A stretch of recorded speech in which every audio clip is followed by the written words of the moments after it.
Hello, my name is Agnes Moore, and I built ships during World War II. I worked from 1942 to 1945 after Pearl Harbor surrendered.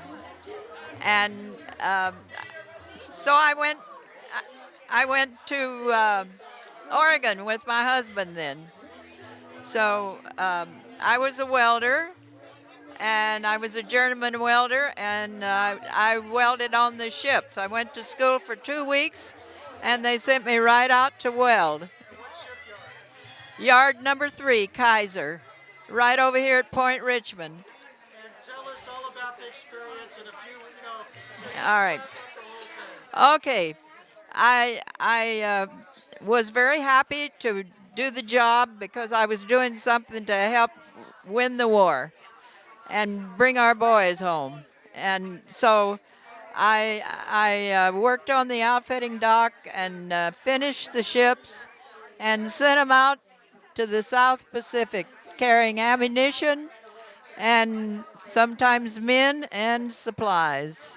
And how did you leave home? What was that situation like? Tell us about how you left home.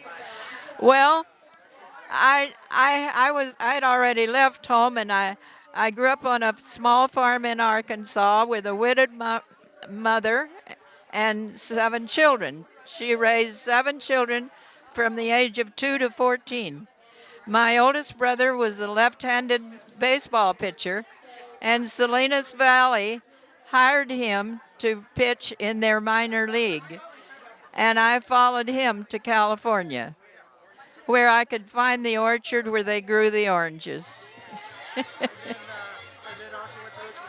And what about the evenings? Were you too tired to go to San Francisco and party? Oh, I lived in San Francisco, and I rode the ferry over to the park, and I met a lot of people on the ferry. It was fun, and we did a lot of we had some wonderful good times in San Francisco. Just name a few places in San Francisco that come to mind. Well, we like to go to Playland out at the beach, and we love to ride the little cars, the bumper cars, and there would always be a lot of sailors there, and so the sailors would try to get the girls cornered somewhere, and so we were trying to get away from them. It was just a lot of fun. And when we say cornered, we mean cornered. Well, surrounded by bumper cars. Okay, I was thinking they're just, just, okay. No, no. We didn't ever leave the park with them. We just had a good time with them. And real quickly, what'd you do after the war? Well, I got married during the war, and immediately after the Japanese surrendered, my husband, his company had a job in Oregon, so we went up there, and I had a baby girl, born in 1946. She's going to be 70 years old pretty soon, and she's dying. She's just so upset that she's going to be 70 years old. Well, that's a happy ending. It's a wonderful story.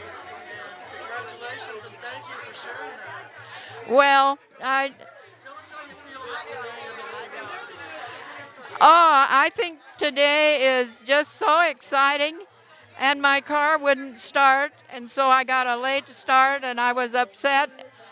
And so I just reached back there to 1942 and said, "You can do this." And I did it. Okay, wonderful. Well, thank you, Agnes, I see. And we love you ladies so much. What a spirit. Well, thank you. And who are you with? Mainly I work with the Pearl Harbor survivors, but I Oh. do this for Tammy. Oh, for Tammy, yes. So what's Tam- your copy to Tammy? Tammy is our fearless leader. Oh, And this is Phyllis. She was also a welder.